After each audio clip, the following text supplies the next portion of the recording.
Yeah, the HasanAbi Productions clip that numbers I saw. Should we just watch the whole thing? I mean, this one was probably one of the best parts of the entire convo. HasanAbi Clips clipped it and posted it. I posted it on my Instagram as well. On another long sea of people thinking that my accounts are me, by the way. HasanAbi Productions gets the goddamn credit. Nuts, but what are you gonna do? Violence required for its maintenance. Okay, listen. And that violence is frustrating people. I hear that you. Violence is radicalizing people. But here's Hold on. As far as what Benjamin Netanyahu has done, as far as the war government, what they have done, Piers, going into Gaza and bombing Gaza and killing 3,480 Palestinians so far in Gaza, 1,000 plus children out of all of those casualties, 22 hospitals being bombed, a bakery, the only remaining intact bakery being bombed yesterday. These are horrifying crimes that you would openly say are horrifying and unjustifiable when Russia does it, but when Israel does it, Israel has a right to defend itself. This is identical to the same talking points that I've heard from every Israeli administration official. It's the same talking points that I've heard from American politicians championing the exact same talking points. It's the same thing that I've heard from everyone else in the media. You might have been against the Iraq war and you use that, but you're using that for evil, in my opinion, at this point. If you are not sitting here and condemning those acts of war crimes, those acts of violence, those acts of collective punishment. Yeah, I cooked his ass a little bit there at the end of it. I mean, he was very frustrated by like the whole propaganda stuff. I don't know why he fucking cared about it so goddamn much, but that was like his main point of contention, it seemed. It seemed like that was the only thing he gave a shit about. Me calling myself a propagandist is like, I don't really care personally, like being called a propagandist. I don't care about it because I think it's like, you know, everyone is doing propaganda. That's like, I understand the definition, the dictionary definition of propaganda, but people always make additional negative assertions where it's like, it's a bad thing. Propaganda is a bad thing. It's a bad thing. It's a bad thing. It's like, no, it's just like someone who is loudly and proudly advocating for a cause. It doesn't mean that you spread misinformation or lie. You can do that, and that would be bad and wrong. So why'd you use it as a propagandist as an insult to him? Because when he does it, he's doing it for a direction that he hides behind the banner of independent journalism. I don't have a problem with being called a propagandist or saying that I am a propagandist or the concept of propaganda in general. When you are doing propaganda and you are not, you know, making honest assessments, making dishonest assessments oftentimes, or the objective that you claim that you care about, and then you only offer coverage and condolences to the casualties on one side and you justify it for the other side, which is of course the Palestinian side, like, yeah, you're a bad propagandist. You are hiding your own personal bias in the matter. I'm also not a journalist. This is not to hide behind it, the whole like I'm a dumb himbo shit. Like, I get that. I know that I have a responsibility in my mind that I ensure that you are all perfectly informed and you are not led astray, that you are not misinformed. And I'm going to give you every aspect of a story and then tell you what my perspective is, which is what I do. I give you IDF sources. I tell you if I don't believe it. I tell you if there's a likelihood that those sources are valid. I give you on-the-ground reporting from OS and Andes, some of which are fucking literally CIA cutouts anyway, and forensic analysts, and I talk to them behind the scenes as well. It's not a one-sided affair in the way that people try to present it. I am biased in the direction of the emancipation for Palestinian people, as I've said, but that does not mean that I'm going to misinform you willingly, deliberately, and obfuscate the truth. Just like immediately after the rubble was cleared, or when there was a little bit of daylight shed on the impact crater from the Al-Ahli hospital, with the new information, not with what Israel had said, not with what Israel claimed, but with the newfound information, I told you that my assessment is a little bit different. Yes, I still believe that the relentless bombing campaign is still by Israeli hands. Believe that, like, in a situation where Israel has killed more than 1,000 children, where they turn around and go, yeah, but like 30 of those children or 500 of those casualties in total from the 3,480 thus far were actually Hamas militants like blowing themselves up. I'm like, okay, that's still fucked up. Like, that's still fucked up. But what's the argument? That like when you kill Palestinians, it's okay, but when there's a misfire, then all of a sudden that's the worst kind of killing of Palestinians? Like, they're still dying. They're still dying just like Israelis died. You know what I mean? This is like unacceptable. It's ridiculous. The more interesting aspect of this was like what I covered already, and I'll use this example example really quickly. If you remember, Israel has the Hannibal Protocol, right? If they have a hostage situation, they go guns blazing, and sometimes they might actually end up killing the hostage. They claim that it's not official policy anymore. But one of the members that survived the massacre at the kibbutz went on Israeli public radio, I think state radio as a matter of fact, and said that most of the people died in the crossfire when the IDF came in and went in guns blazing. Now, does this mean that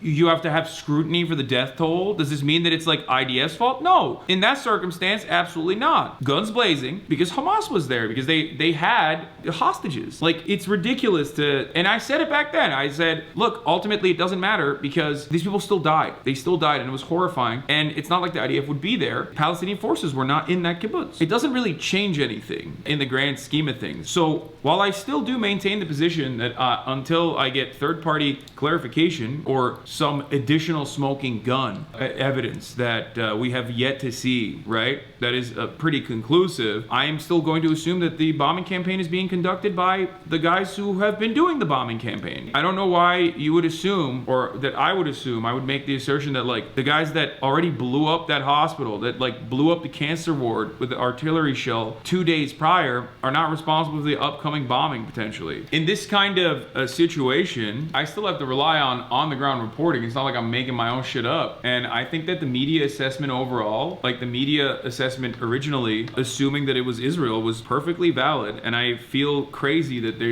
had to go back and be I'm so sorry for saying that, and they've been getting yelled at non-fucking stop. It's not like Israel has stopped its bombing campaigns. They've kept it up. And for people who try to point to, yeah, they fucking blew up the courtyard of a church. There's a massive church complex, blew up the courtyard literally last night or 2 nights ago. I don't even know. My fucking days and nights are so mashed into one another, so I might get some wrong here. But ultimately, it blows my mind that I want the truth. Number one, I want the truth. I want the truth of what happened at the Al Ahli hospital. But this does not change my perspective on what has been going on and what has happened since. I still think that the gruesome bombing campaign conducted by Israel is completely unacceptable. It's just completely ridiculous. The obfuscation and the lack of clarity in the hospital bombing at this point, it's media narratives, and it's important to arrive at the truth regardless. It's important to make an assessment on every casualty, every single death, no matter who is responsible for it. My next guest has almost 500 million views for his provocative commentary online. Hugely influential, HasanAbi streams live under the name his analysis of the Israel-Hamas war, has taken a highly critical stance towards Israel and Western media, and he's been calling me out for my coverage. Because he only cares about Israeli citizens. He does not care about Palestinians as human beings. That's why it's apples to oranges. One side is a human, the other side is a barbaric monster child. I never said that, obviously. He says that he'd like nothing more than to come on to Uncensored and call me a baboon in a suit to my face. Well, and he can join me now. I'm joined by Hasan. Hasan, thank you very much indeed for coming on. Thank you for having me, Piers.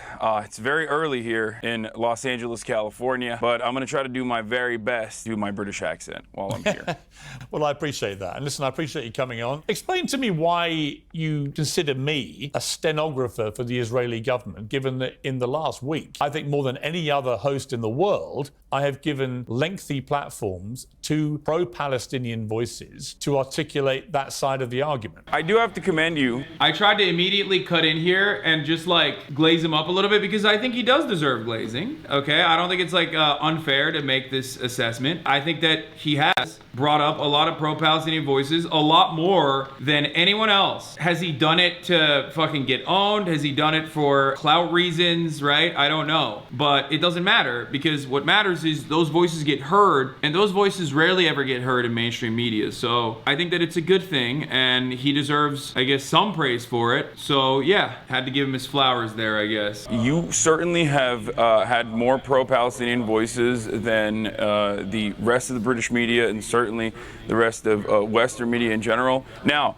as far as saying that you're a stenographer, I said that journalists are not supposed to be stenographers, and yet when it comes down to it, in most most circumstances, in whatever conflict we may be in, there are stenographers for whichever party is aligning with the American State Department and the interests of the West in general. And Israel happens to be the one in this ongoing conflict. I didn't want to just say like, you just say whatever Israel tells you, because I feel like that can be used as like anti-Semitic. I don't think it is anti-Semitic to say that, but I think in a situation like this, I'm trying to be as cordial and as like clear and coherent with my message as possible. I think years and years and years of being fucking clip chimped have like basically prepared me to ensure that it might come across as like long-winded, but I want to make sure that you can't clip something that just comes across as not what I actually meant and can be used against me, or more importantly, the people that I care about, used against like the Palestinian cause. Like these are things that I am afraid of. You call me a propagandist because I want to play you. This was your reaction to when the hospital got I'm bombed. a propagandist. Well, no, For the record. No, I'm not calling I'm a you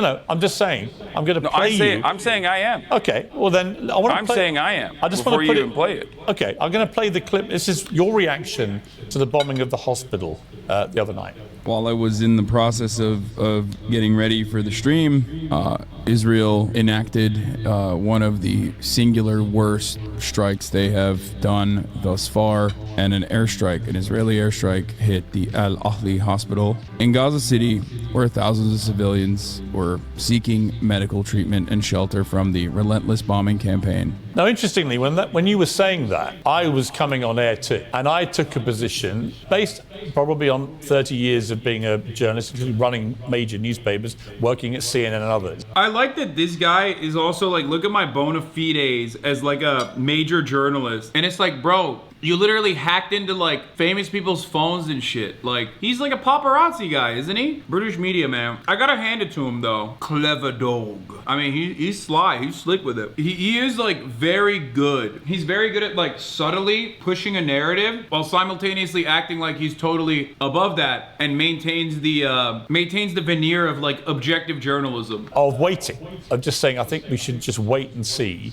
what has actually happened here, get clarification, see who's actually to blame before we start passing judgment. You raced in to assume, as many people did, by the way, including the New York Times, BBC, mainstream media, and of course most of the Arab world then followed, that this was clearly, indisputably, an Israeli airstrike. The other part of this that I'm frustrated by, shameless people, Piers doesn't do it as aggressively, but shameless people online, you fucked up. 100% conclusively proven that this was not an Israeli airstrike actually, so you fucked up on that. You caused all these Muslims to get angry, and now they're like, trying to burn embassies. And it's really interesting because like, you think that is the only fucking reason? Like, everyone was perfectly chill with 1,000 dead Palestinian children, 3,480 Palestinians murdered by Israeli airstrikes, but then the hospital, that's it? That's the reason why everybody fucking... No, it was the straw that broke the camel's back. That doesn't mean that there wasn't anything else going on. Of course people were fucking frustrated. It's not like they're not protesting now. They still are. You think it's only the fucking, the Al-Ahli hospital? That's the reason? So there's two fronts here that I'm frustrated by. One, people that say, oh, well, it's not certain, and then subtly making it seem like the line of defense that was adopted by the IDF needs to be taken at its word, even though the IDF time and time again has very openly lied to the media about this kind of thing. This exact same thing. They've lied about different bombing campaigns where they were responsible, but then they tried to shift the blame over to Islamic Jihad. They've lied about assassinations by sniper rifle, and then tried to shift the responsibility over to the Palestinian brigades in Jenin. Slowly had to retract both of those without even punishing the people responsible, by the way, because it's not even fucking illegal on their mind. All the evidence now suggests very strongly that it wasn't. That in fact this was a rocket that misfired coming from a terrorist group inside Gaza. So my question for you is this: Why would you? I wouldn't go that far. Why Pierre. would you? Yeah, he thought he was gonna bully me and be like, see, you were wrong. I was like, what are you talking about? Are you out of your mind? This idea that like, oh no, it's done. All evidence points to this not being Israeli. It's like, really? Why do you never get punished immediately repeating whatever the fuck the IDF has said? How does that work? Well, I know why, because that's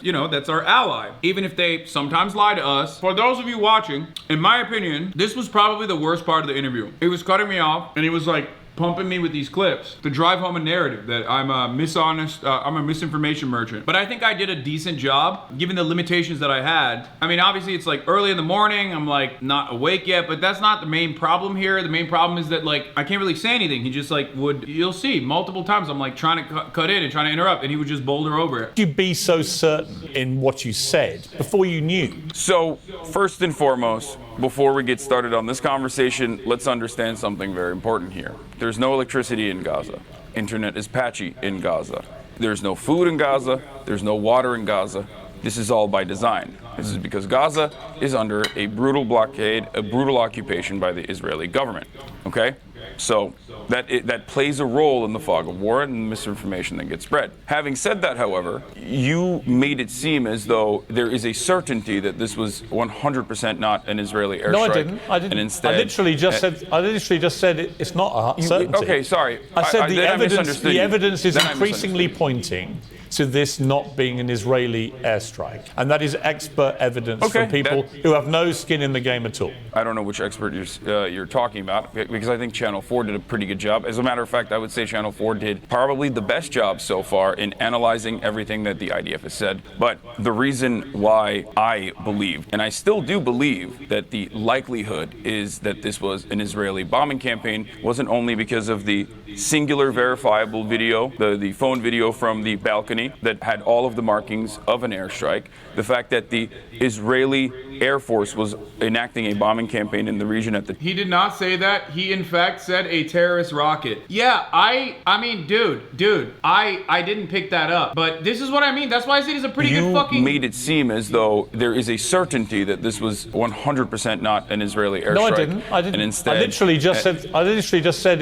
it's not a certainty. Okay, sorry. I said the evidence is increasingly pointing to this not being an Israeli airstrike. All the evidence now suggests very strongly that it wasn't. That in fact this was a rocket that misfired coming from a terrorist group inside Gaza. So, all right, let's do it. That's crazy. I didn't even realize that until like literally today. Thank you, Austin Ox, for catching that shit. See, I wasn't quick on my fucking toes, man. He caught me slipping there. That's kind of fucked up. Anyway, let's keep going. Time, according to the Al Jazeera live streaming footage that everyone is using but doesn't understand, the fact that the digital media person for the IDF immediately came out and said that this was actually an airstrike that hit a Hamas target, and that he was sad that there were casualties at the end of the day, but this was a Hamas target and celebrated it. And more importantly, I guess, the fact that this hospital had been bombed by Israel. This hospital had been bombed by Israel on Saturday. 22 hospitals have, as a matter of fact, been bombed by Israel since this last saga in the occupation. And this hospital had been bombed directly by Israel, where the cancer ward was destroyed. Israel has been bombing all of these hospitals. Israel has been calling all of these hospitals to evacuate over and over and over again.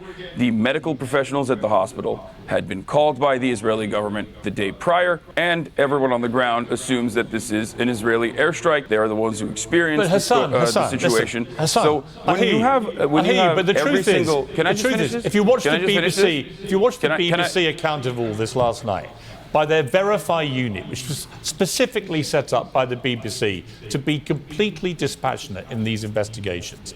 And they reached a pretty clear conclusion based on circumstantial evidence, I'll make that clear, that this would not have been an Israeli airstrike, including, for example, the size of the crater, which bears no relation to the size of craters normally left by Israeli air. So this part sucks because it's like the size of the crater is inconsistent with the fucking JDAM. And he knows I agree with him on that, so he's bringing that up. But that still doesn't change. Israel has a fucking incredibly diverse array of munitions that they fucking dump into Gaza and elsewhere. So it's very frustrating to just like drop that in there, and I can't even fucking describe it to him and be like, listen, dude, but there's still plenty of information that is inconsistent with respect to like what the IDF has brought up. They're not a credible actor in this circumstance. And I think one thing I will always say and always will push, and I've been saying it since day one, the likelihood is that this is an Israeli airstrike or some kind of Israeli bomb. I can be, of course, wrong. What did I say? Day one. If there's a third-party investigation, like from the UN, International Criminal Court, and they find conclusive evidence, this was not a Israeli rocket or Israeli bomb or Israeli artillery, but instead a Hamas rocket that misfired, then yeah, I'm wrong. This does not change the direction or the reality on the ground. Yeah, I'm wrong in that situation if that is the case. What has happened since then? Like 1,000 more people have fucking been murdered since then. Like, what are we talking about? Anyway, Evan Hill highlighted this forensic architecture thread that we're going to be looking at that, in my opinion, did a pretty decent job of like analyzing where the artillery possibly came from, and also the Doppler effect, like the sound forensics as well. Looking at like what direction the missile or the whatever the object was, what direction it came from. These are important things to analyze as well. These are audio analysis is genuinely important, and unfortunately it's been devoid of this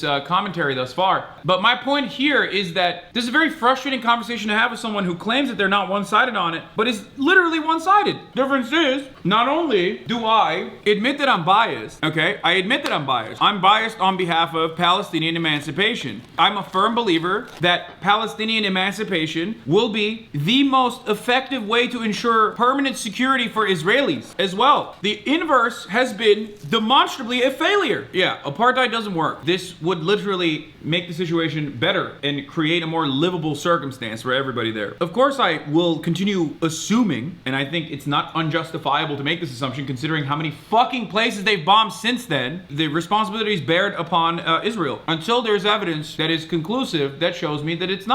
Look, my point is, neither of us know for sure. But you took to your airwaves immediately because actually your, I wouldn't even say unconscious bias, your admitted propagandist bias on your part was that you wanted that to be an Israeli airstrike. It suited your narrative. And I would say that that in itself, in its way, is being a stenographer. Well, you know, you accuse me of being a stenographer. I try and be fair and get to the truth. I wanted it to be Israeli airstrike. It's an insane thing to say. Brother, I don't want any airstrike. The notion that he's like such a good objective little journalist and then says you wanted it to be an Israeli airstrike, like you're fucking nuts, dude. That is an incredibly dishonest thing to say. But because he's blasting me from 8 different avenues, I can't even fucking hit him on all of the targets. In your case, I don't think you try to do that. I think you appeal to your audience, appeal to your base, and you don't really care whether the facts are there or not. This is entirely unfair because you just said circumstantial evidence favors that this was not an Israeli airstrike. Yeah. I gave you all of the circumstantial evidence that it does favor that this is an Israeli airstrike. However, circumstantial evidence is not enough. And the one thing that I will concede to, because when more information did come out, and no, I do not mean when Israel said that they did not bomb this hospital and it was actually Hamas, and then they turned around and went, never mind, it's not Hamas, it's actually Islamic Jihad. And then they said, we have more evidence coming out in a couple hours. And then the evidence came out, and it turns out it sounded like the phone conversations that they were able to intercept, supposedly, sounded like completely false and completely made up. Yeah, but Hasan, I don't think, in all honesty, I don't think, even as you're saying all this, I think you're a smart guy. Piers, let me finish. I think you've looked at all of this, and I think in your heart, you know this was probably... He's like, oh, in your heart, you knew it was not Israel. You knew it was Palestine. Like, that's insane. That's not how you do a conversation, bro. Not an Israeli airstrike. And I'm just curious why you would, instead of admitting that as facts change, your opinion change. That is not what I'm saying at all. I don't understand why you would double and treble down when the evidence is pointing the other way. You're asking me to be on your show. Do you want to talk? Yes. If you're asking me to be on your show, and I want to be on the show, thank you so much for having me on your show. Let me explain exactly what I said, and let me explain to you why I think still, to this very moment, until there is a third-party investigation that is concluded by the UN, the International Criminal Court, or specifically a forensic analyst that looks at the situation is allowed to be on the ground. This is not just my perspective, this is B'Tselem as well, which is an Israeli organization that has also demanded a third-party investigation occur. I am not going to conclusively say that this was not Israel's fault. And not because I'm a propagandist. As far as me being a propagandist goes, everyone is a propagandist. I'm just honest about it. You're a propagandist. We have our biases. I'm curious who you think I'm a propagandist for. Honest about my biases. Who do you think I'm a propagandist for? Who do I think you're a propagandist for? Every media person is doing propaganda. But who for? I've got to be doing it with somebody. You think it's a bad word? I don't. That's just the difference. This is a semantics conversation. I think it's actually quite a serious charge. Hasan, I think it's a serious charge to level, not as a podcaster, but as a journalist who's broadcasting around the world, who has a reputation, I believe, for being fair and impartial, actually, on these issues. It's so funny, because he does wasn't. Like, who the fuck thinks he's like a serious journalist? British people don't like him. It's interesting because like the Tories don't really like him either, right? I've never actually met a single person, whether they're from England or any other part of the world, that was like, I'm a big Piers Morgan fan. Also, he's a propagandist. He is propagandizing for Israel. Tiny slivers of criticism here and there, but then ultimately he takes whatever the fuck they say, hook, line, and sinker, and repeat it. One of the greatest examples of this is that he cannot condemn thousands of people that Israel has killed. He can't do it. That's why he always runs away from it. He goes, oh, well, it's more about proportion. It's more about proportion, which is why Bassam did a really good job when he was like, how many babies? How many babies can be killed? What's the baby to grandma equation? What's the index here? Explain it to me. He was right. Piers can't respond to that because he's a fucking propagandist. It's quite a charge to just say I'm a stenographer for the Israeli government or I'm a propagandist. I don't think there's any evidence I'm either of those things. I'm curious who you think I am doing While the we're propaganda having this conversation, 3,840 Palestinians have been ruthlessly slaughtered in the last incursion into Gaza. I feel like this is an incredibly selfish, self-centered conversation to have. You asked me to be on here. You wanted to hear my perspective. I'm willing to give it to you. I don't want to talk about Noam Chomsky-style manufacturing consent conversations about how the media is operating in the behest of capitalism. You were the guy. Listen, I think you were the guy that called me. There are dead people. Listen, Hassan, I only asked you because you're the guy that called me a propagandist and called me a baboon in a suit. I was curious as to why. You don't want to say who I'm doing the propaganda for. We'll move on. I agree with you. There's a bigger picture here. Let's move on. Let's take a short break. I think you didn't give me any breathing room on purpose because you wanted to bully me a little bit. And I think you did a really good job at that, I'll admit. I'm fucking dying at that point. I'm like, come on, dog. Jesus Christ. My goal, anytime I go in the media, what is my goal? My goal is to get as many talking points out there as possible. I'm trying to deploy. I think that's what the most important thing is. There's not a lot of Palestinian voices that get to be on television, okay? And by that, I don't mean like directly, literally Palestinian voices, but like voices that are pro-Palestine. I did the same thing with the BBC. I did the same thing with Piers. When I'm on, I'm using that as an opportunity to just say like, listen, I don't care, you're here, whatever. I want to talk about this side that rarely ever gets heard and rarely gets coverage from this massive audience that you have who is completely unfamiliar with me. It's insane that this fucking interview in 2 days got 3.1 million views. All right, let's continue. This is the part where I cook them now. I think I did a really good job in the second part. This was not live, this was pre-recorded. I mean, we had a live conversation back and forth, but it was pre-recorded and then played live on a show. I'll just play you a clip of something that you said about the October 7th terror attacks, and in particular, the attack at the music festival, which killed 260 people. Look at this guy. You know what shouldn't happen? Killing 260 people at a music festival. No, you're right, man. That just happened on its own because, like, bad guys wanted to do bad things. You're right. Dude, if they subjugated you to a open-air prison your whole life, you're going to break out eventually when you realize that there's no other way to get out of it. I mean, it sounds to me there, Hassan, that you are in some way saying they had it coming. No, I wouldn't say that they had it coming. I think that Michael Brooks used to say, analysis is not justification. And while obviously civilian casualties and horrific barbaric acts that were committed on October 7 are completely unacceptable, the important thing to make sure that it never happens again is to analyze what are the conditions as to how it happened to begin with. And I think Ehud Barak is going to be on in a little bit as well, or maybe he's on before me. Yeah. And I'm almost certain that while he has held the keys to the conversation and held the levers of the power in this conversation in many key and critical points, I would go so far as to say that he is among many others who also recognize that the Bibi Netanyahu administration is responsible. This is not just my assessment. This is 85% of the Israeli population's assessment at the time. This is years and years and years of refusing to negotiate with the Palestinian Authority. Don't take my word for it. Take Netanyahu's personal word for it. I would agree again. In a closed-door conversation with Likud members, he said that if you want to thwart any kind of Palestinian nation state, you must do everything you can to only negotiate with Hamas. We control how high the fire goes. He has given cash to Hamas by way of Qatar. There is no bigger fan of Hamas than Bibi Netanyahu, which I hope one day you can maybe interview, and then you'll ask him to. No, I actually did interview him a few months ago, and I did actually spell out to him that there have been a lot more Palestinian deaths this year so far, up to the point of the interview, than Israelis and what he intended to do about it. He said then he didn't believe in collective responsibility. Quite long-winded replies, though. I should have just been like, all of these other people, like I'm literally using examples, knowing full well that these are people that he will criticize personally. Shut the fuck up. I know what I'm doing. Which is now this hot phrase in this whole crisis about whether you would hold all people in Gaza responsible for Hamas. Interesting to see if Wait, when they... can I ask you a question? Let me just finish my point. If they do then launch a that? ground invasion, it'd be interesting to see if they keep to that word. You know, I'm not a defender of what Bibi Netanyahu has been doing in Israel. In the last year, his attack on the credibility and integrity of the Supreme Court, I think, has been a disgrace.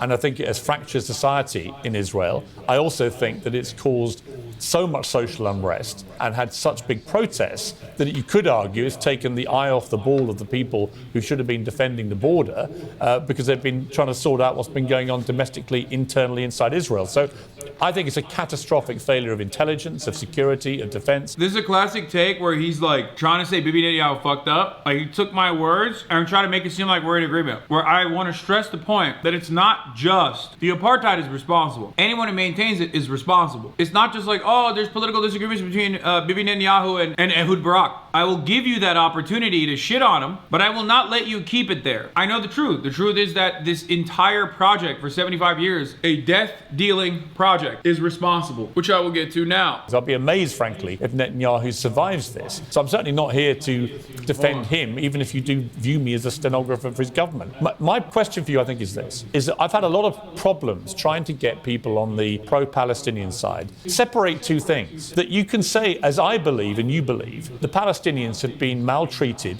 for decades. That the situation where they are effectively, I mean, I don't even call it an occupation because Israelis aren't in Gaza. They pulled out in 2005, but they still control the ability of Gazans. This is why I call you a propagandist. I'm just saying the phraseology is confusing to me because the reality is there's a delay here Israel too. Did you guys notice that? Because he goes, I wouldn't even call it an occupation. That's when I said, whoa, whoa, whoa. This is why I call you a propagandist. But that was literally like on my end, that was immediate. On the video, it's like way later. Allows them in and out. It allows them to turn on the tap of water and so on and so on. I get all that. They don't actually live there because they can't live side by side with each other. That's why it's called an open-air prison. Right. I don't disagree with... That's why they call it the world's largest open-air prison. Yeah, but Hasan, I don't disagree with you. And I have pointed this out for a long time as a journalist. So we don't disagree about the appalling plight of Palestinian people. But the issue comes that if you can't separate that ongoing dispute between Israel and Palestine from the absolutely appalling barbarism of October the 7th, which was on a whole different scale to anything we've seen, where 1,400 people, Holocaust survivors, babies in their cribs, young women taken, tortured, abused, shot, beheaded, it was reported, and so on. If we can't look at that collectively with a general humanity and agreement that is an absolute atrocity, then there's something wrong with this. And I find that the tribalism on both sides is now so toxic and so frenzied that you get people who literally can't. We've had a bunch of actors, right, signing this statement saying they want a ceasefire in Gaza and calling Israel war criminals and so on. But they don't say a word about the Hamas attacks that precipitated this. And I find that really hard, right? Really hard to accept. This is where I cook them. But do you agree with them? If they had said, for example, that October 7 attacks were brutal and massacres occurred, and then they said everything else, that Israel is committing war crimes, would you agree with them? Okay, here's what I would honestly say about that. Is Israel... That's how you know his ass went sideways on that one. ...not allowed to defend itself from the worst terror attack we've seen since 9/11? Is it not allowed to defend itself after 1,400 people in Israel are butchered in that way? And the question then, if you assume that they are able to defend themselves, as any free democratic country, that is the Israeli State Department line, that is the IDF's line, that is the line that everyone let me ask you this. Then becomes a question of how can they defend themselves? If their mission now is to... Come on, dog! The fuck out of here, dude. He's like, Israel has a right to do some defensive war crimes. To get rid of Hamas, a terror organization that's committed one of the worst acts of terror ever seen. If that is their stated aim, then what they are doing is consistent with that, isn't it? Here's why this is actually an abject failure, and this is not just my perspective on the matter. I'm just a dumb idiot with a Twitch stream who is live reacting to the news and trying to make sense of everything as it's ongoing. I usually have a policy of not covering breaking news, and sometimes that policy is violated, but ultimately I am not held up by the same journalistic standards, even though I think I do a much better job than most other news outlets in general. So let me just say this really quickly. You said Israel has a right to defend itself. Absolutely zero people think that this is a ridiculous statement. However, how Israel is defending itself is collective punishment. Now, collective punishment in the form of depriving 2.2 million people of electricity, collective punishment in the form of depriving them of water, of food, collective punishment of in the form of 51 people dying in the West Bank, where, you know, there is no Hamas in the West Bank, and yet 51 people have died because in the West Bank, settlers that are occupying Palestinian territory in violation of the international law, settlers who are doing an act of colonial terrorism, and this is not my statement on it, this is international law, that are doing horrifying things by simply just existing there and maintaining the presence with an occupying force in the form of IDF, who is ritualistically humiliating Palestinians in a structure that B'Tselem, an Israeli organization, calls the permit regime, where every waking moment of Palestinians' lives in the West Bank are absolute hell, where they have no legal recourse. 51 Palestinians have died, and that was before the Ramallah protest that happened last night, and the Israeli forces were opening up with live fire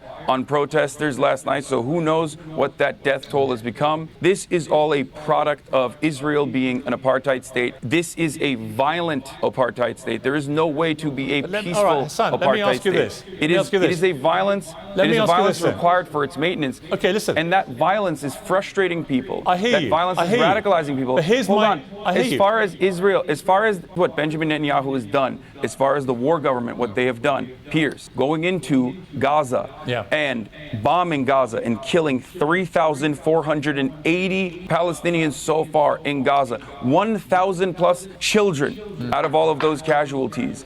22 hospitals being bombed, a bakery, the only remaining intact bakery being bombed yesterday. These are horrifying crimes that you would openly say are horrifying and unjustifiable when Russia does it, but when Israel does it, Israel has a right to defend itself. This is identical to the same talking points that I've heard from every Israeli administration official. It's the same talking points that I've heard from American politicians championing the exact same talking points. It's the same thing that I've heard from everyone else in the media. This, I think, was a slow burn. A lot of people will say, Hassan, why didn't you hit him fast? Why didn't you jab? Immediately being like, here's why you're a fucking propagandist. I think it's better for him to say something that immediately lets it simmer and ultimately gets to a point where it gets to a boiling point where I can point to it and be like, dude, I just described these conditions to you. You act like you care about these people, and then you turn around and say the same shit that Israel says. That's propaganda. Now, the reason why I didn't do that fast, the reason why I didn't start off with that is because if I do that, I mean, one, because I'm ADHD and I'm hyper focusing on all the wrong things. The other reason is because I want to make sure that like the conversation keeps going without him just like,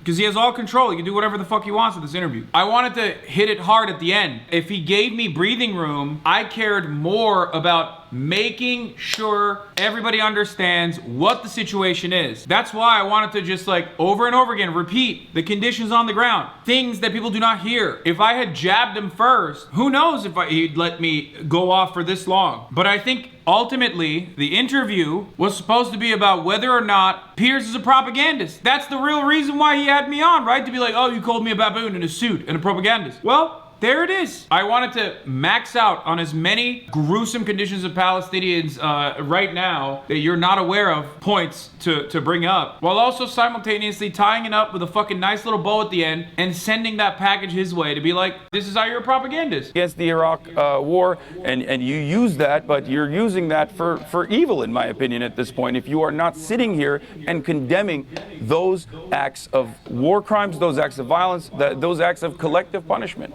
Well, I would say to that I think the death of any child in this conflict is horrific, absolutely horrific. But the question comes down to me, that after an act of terror, as we saw on October the 7th, Israel should be able to defend itself and should be able to go after the people that perpetrated that, who live amongst civilians in Gaza deliberately.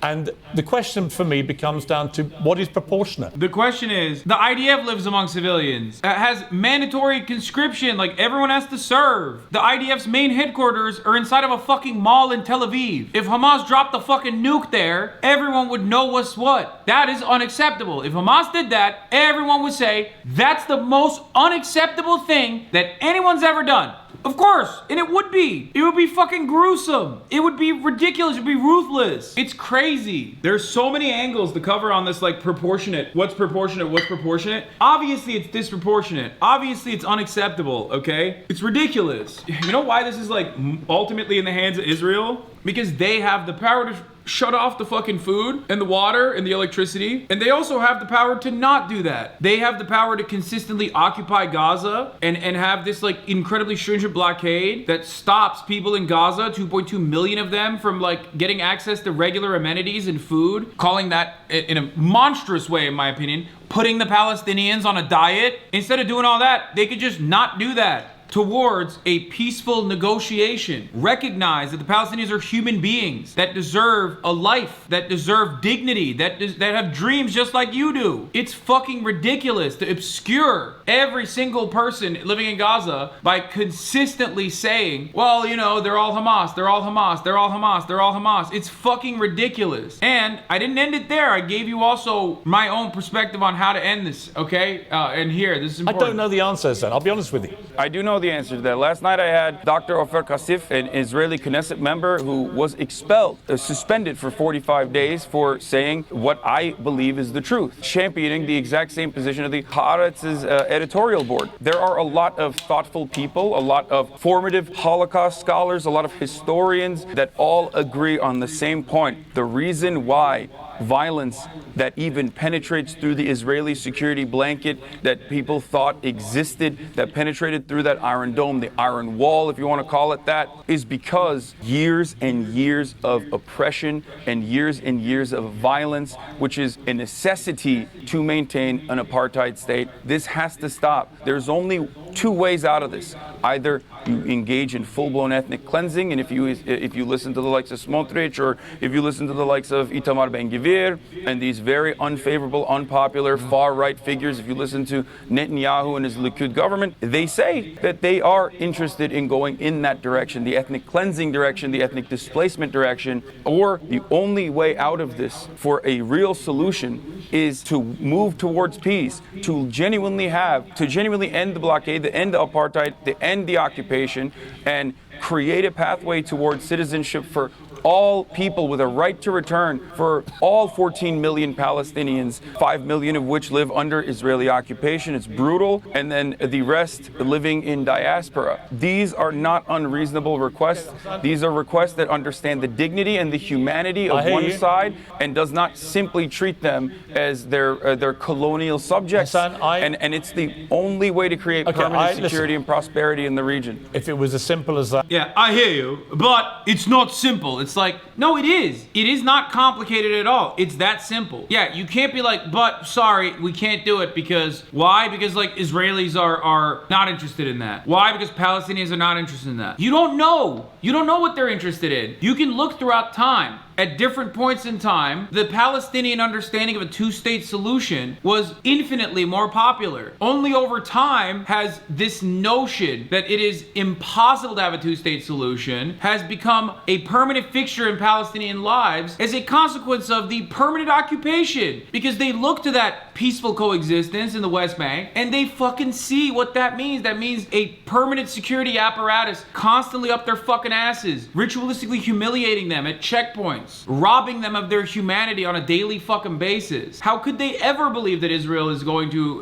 legitimately move towards a two-state solution? After that, he also asked Ehud Barak the proportionate response question, apparently, and he might have went mask off here. Yeah. I was supposed to go after Ehud Barak. I was lied to. They bait and switched my ass. I was like, damn, I'm about to go after Ehud Barak. I got some fucking questions for the big homie here. I love that at the end he's like, oh, you peaceful dove. You do not know that at the top of the hour there's a 3-minute ad break. You simply do not know. It's more complicated than that. I'm sure that would have happened already. I would say this. I agree with a lot of what... It's so dumb. Oh, well, hey, good solution, man. It would have happened if it could have. Like, get the fuck out of here. No, it wouldn't have. Every single Israeli government official literally utilized the two-state solution as a way to consistently expand in the Palestinian territory. What are we doing? What are we doing here? Are we blind to the reality? They always use Hamas, too, as a reason. It's like, even before Hamas, man. Was Hamas around in 1948? Was it Hamas in 1967? 73? Where the fuck was Hamas then? Hamas hasn't been around for all that long and wasn't even violent in its inception either. Of what it is. It's always been a fucking Islamist fundamentalist group, but not popular. Wonder why it gained popularity. To take away its power, you have to starve it. And the only way to starve it of its power is by letting people breathe. Not all of it, a lot of it. I don't think you can ever achieve peace now with Hamas controlling Gaza. I don't think you can achieve peace with Netanyahu in charge of Israel, actually, after. I don't think his own people will want him to be in charge of Israel down below when they examine exactly how this happened. But we will see. But Hasan, I've got to leave it there. Look, it's good to talk to you. You know, you're an important, influential voice to a lot of people. And I think we have a lot of common ground. And there are some things that we disagree No, we don't. about. But I suspect it's not as much as you think. You know, I do think that the core problem here has got to get resolved in a way that's been completely ignored for decades. And until it gets resolved, until the plight of the Palestinian people... This is why journalism is so silly. Like, people being like, I'm just a journalist is so fucking stupid. It's like, bro, you just said it's simply impossible. And you asked the question about what is proportional? What is a proportional response? Well, at that point, it's like, you're not really leaving anything out on the table, are you? You're basically saying Palestinians need to suck it and that, you know, there is no peaceful solution. And the only alternative, like I mentioned, is you know, ethnic cleansing as the final solution. And it's ridiculous to me that he's just doing that while also claiming that he's neutral on the subject. He's like, oh, I want it. I want it so bad. I want there to be liberation so bad for the Palestinians. But also, it would have happened if it could.